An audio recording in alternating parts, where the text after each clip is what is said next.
اعوذ باللہ السمیع العلیم من الشیطان الرجیم من ہمزہ ونفخہ ونفثہ۔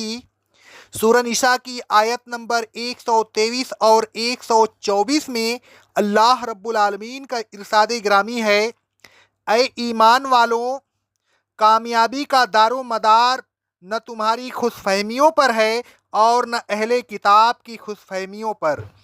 جو شخص بھی برا عمل کرے گا اس کو اس کی سزا ملے گی، اور اسے وہاں اللہ کے علاوہ اپنے لیے نہ کوئی دوست ملے گا اور نہ مددگار۔ اور جو شخص نیک عمل کرے گا، خواہ وہ مرد ہو یا عورت، بشرطے کہ وہ مومن ہو، تو ایسے لوگ جنت میں داخل ہوں گے اور ان پر تل برابر بھی ظلم نہیں ہوگا۔ اہل کتاب طرح طرح کی خوش فہمیوں میں مبتلا تھے۔ ان کی بعض خوش فہمیوں کا ذکر اللہ تبارک و تعالیٰ نے قرآن مجید میں کیا ہے۔ اللہ تبارک و تعالیٰ فرماتا ہے سورہ بقرہ کی آیت نمبر 80 میں: اہل کتاب کہتے ہیں کہ دوزخ کی آگ ہمیں چند روز سے زیادہ ہرگز نہیں چھوئے گی۔ اے رسول صلی اللہ علیہ وسلم، آپ ان سے پوچھئے، کیا تم نے اللہ سے اس قسم کا کوئی عہد لے لیا ہے؟ اگر عہد لے لیا ہے تو پھر تو تمہارا دعویٰ صحیح ہے، اس لیے کہ اللہ اپنے عہد کے خلاف نہیں کرے گا۔ اور اگر عہد نہیں لیا ہے تو کیا تم اللہ پر ایسی بات کا افترا کرتے ہو جس کا تمہیں علم نہیں؟ اللہ کے یہاں کسی کے لیے امتیازی رعایت نہیں۔ آگے اللہ رب العالمین فرماتا ہے سورہ بقرہ کی آیت نمبر 111 میں: اور اہل کتاب کہتے ہیں کہ جنت میں یہودیوں اور عیسائیوں کے علاوہ ہرگز کوئی داخل نہیں ہوگا، یہ ان کی خوش فہمیاں ہیں۔ اے رسول صلی اللہ علیہ وسلم، آپ ان سے کہیے کہ اگر تم اس دعوے میں سچے ہو تو کوئی دلیل پیش کرو۔ اللہ تبارک و تعالیٰ کو علم تھا کہ ایسی قسم کے بعض خوش فہمیوں میں ایمان والے بھی مبتلا ہوں گے، اور اس کے علم کے مطابق ایسا ہو کر رہا۔ اس امت کے بعض لوگ اس خوش فہمی میں مبتلا ہیں کہ ہم اللہ تبارک و تعالیٰ کے محبوب کی امت ہیں، لہذا یہ کیسے ہو سکتا ہے کہ اللہ تبارک و تعالیٰ اپنے محبوب کی امت کو آگ میں جلائے۔ بعض اس خوش فہمی میں مبتلا ہیں کہ ہم نے فلاں پیر کے ہاتھ پر بیعت کر لی ہے اور پیر نے یہ کہا ہے کہ تم میرا دامن پکڑ لو تو میں تمہیں بخشوا لوں گا۔ اللہ تبارک و تعالیٰ نے ان خوش فہمیوں کی تردید کرتے ہوئے یہ فرمایا: لیس بامانیکم ولا امانی اہل الکتاب، نہ تمہاری خوش فہمیاں اور ارمان اور آرزویں کام آئیں گی، اور نہ اہل کتاب کی خوش فہمیاں، ارمان اور آرزویں کام آئیں گی۔ من یعمل سوءا یجز بہ، جو شخص بھی کوئی برا عمل کرے گا اس کو اس کی سزا ملے گی۔ خوش فہمیاں اور خام خیالیاں سزا کو رفع نہیں کر سکتی، سزا ضرور ملے گی، خواہ دنیا میں ملے یا آخرت میں، یا توبہ وغیرہ سے کوئی صورت مغفرت کی پیدا ہو جائے۔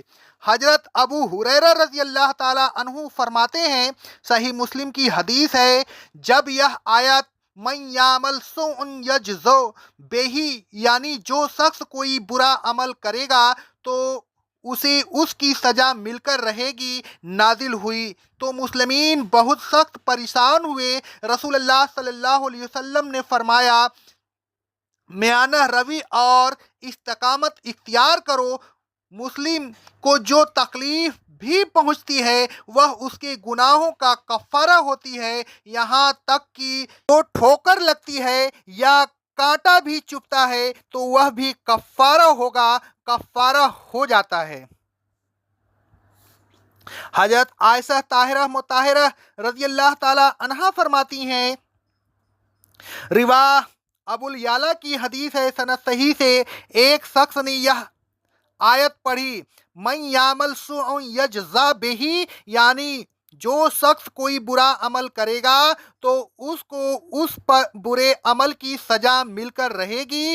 اس نے کہا اگر ہم کو ہر برے عمل کی جو ہم نے کیا سزا ضرور ملے گی تو ہم ہلاک ہو جائیں گے۔ یہ بات رسول اللہ صلی اللہ علیہ وسلم کو پہنچی تو آپ نے فرمایا ہاں، مومن کو دنیا میں اس کی مصیبت کی صورت میں جو اس کو اس کے جسم میں پہنچے اور جو اس کے لیے تکلیف دہ ہو، بہت سے برے عملوں کی سزا مل جاتی ہے۔ یعنی یہ ضروری نہیں کہ ہر برے عمل کی سزا آخرت میں دی جائے گی، نہیں، مومن کو بہت سے برے عملوں کی سزا دنیا میں مصائب کی شکل میں مل جاتی ہے، ان برے عملوں کی سزا آخرت میں نہیں ملے گی۔ اس حدیث سے معلوم ہوا کہ مسلم کو بہت سے گناہوں کی سزا دنیا میں مل جاتی ہے، یعنی مصیبتیں اسے پہنچتی ہیں، وہ دراصل اس کے گناہوں کا کفارہ ہوتی ہے۔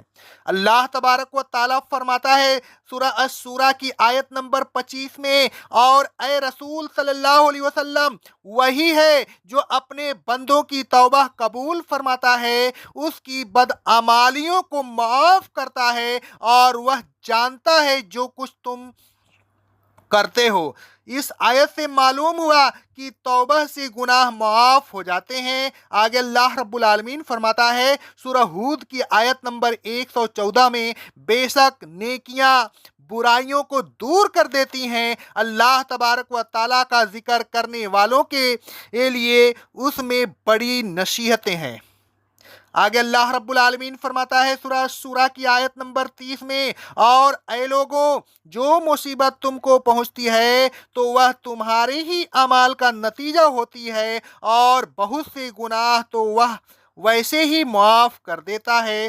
اس آیت سے معلوم ہوا کہ بعض مصیبتیں گناہوں کی وجہ سے آتی ہیں، بعض گناہوں کی اللہ تبارک و تعالیٰ ویسے ہی توبہ، نیکی وغیرہ کے ذریعے معاف کر دیتا ہے۔ الغرض آیت زیر تفسیر کا مفہوم یہ ہے کہ اگر گناہ توبہ یا کسی نیکی کی وجہ سے معاف نہ ہو تو سزا ضرور مل کر رہتی ہے، خواہ وہ سزا دنیا میں کسی مصیبت کی شکل میں ملے، یا اگر دنیا میں نہ ملے تو آخرت میں عذاب کی صورت میں ملے گی۔ آگے اللہ رب العالمین فرماتا ہے وَلَا يَجِدْ لَهُ مِن دُونِ اللَّهِ وَلِيٌّ وَلَا نَصِيرٌ، اور گناہگار کو اللہ تبارک و تعالیٰ کے علاوہ نہ کوئی کارساز میسر ہوگا اور نہ مددگار کہ دنیا یا آخرت کے عذاب سے اسے بچا لے۔ آگے فرمایا اور جو شخص نیک عمل کرے گا، خواہ وہ مرد ہو یا عورت، بشرطے کہ وہ مومن ہو، تو ایسے لوگ جنت میں داخل ہوں گے۔ وَلَا يُظْلَمُونَ نَقِيرًا، اور ان کے ساتھ ذرہ برابر بھی ظلم نہیں ہوگا، یعنی ان کی حق تلفی نہیں کی جائے گی، ان کو ان کے اعمال کا پورا پورا اجر دیا جائے گا۔ اللہ تبارک و تعالیٰ فرماتا ہے سورہ النجم کی آیت نمبر 39 سے لے کر 41 تک، اور یہ کہ انسان کو اتنا ہی ملتا ہے جتنا وہ کوشش کرتا ہے، اور یہ کہ وہ اپنی کوشش کو قیامت کے دن دیکھ لے گا، پھر اسے پورا پورا بدلہ دیا جائے گا۔ یہ اللہ رب العالمین فرماتا ہے سورہ یاسین کی آیت نمبر 54 میں، اس روز کسی شخص پر ذرا سا بھی ظلم نہیں ہوگا، اور اے لوگوں، تمہیں انہی اعمال کا بدلہ ملے گا جو تم دنیا میں کیا کرتے تھے۔ اے لوگوں، خوش فہمیوں اور خام خیالیوں سے بچیے، اور یہ یاد رکھیے کہ اگر دنیا کی زندگی میں آپ کے گناہوں کا کفارہ نہ ہوا یا توبہ وغیرہ سے معاف نہ ہوئے تو سزا ضرور مل کر رہے گی۔ اے لوگوں، قیامت کے دن نصب نامے کا نام نہیں آئے گی، بلکہ صحیح عقائد اور اعمال صالح کام آئیں گے، لہذا آپ اپنے عقائد کو صحیح کیجئے اور عمل صالح کرتے رہیے۔ اے لوگوں، عقائد کا صحیح ہونا ہی در حقیقت ایمان ہے، اور ایسا ایمان ہی مفید ہے۔ اسی ایمان کی موجودگی میں اعمال صالح قبول ہوتے ہیں۔ ایسا ہی ایمان رکھنے والے جنت میں داخل ہوں گے اور ان کی ذرا سا بھی حق تلفی نہیں ہوگی۔ اقول قولی ھذا، استغفر اللہ، استغفر اللہ، استغفر اللہ۔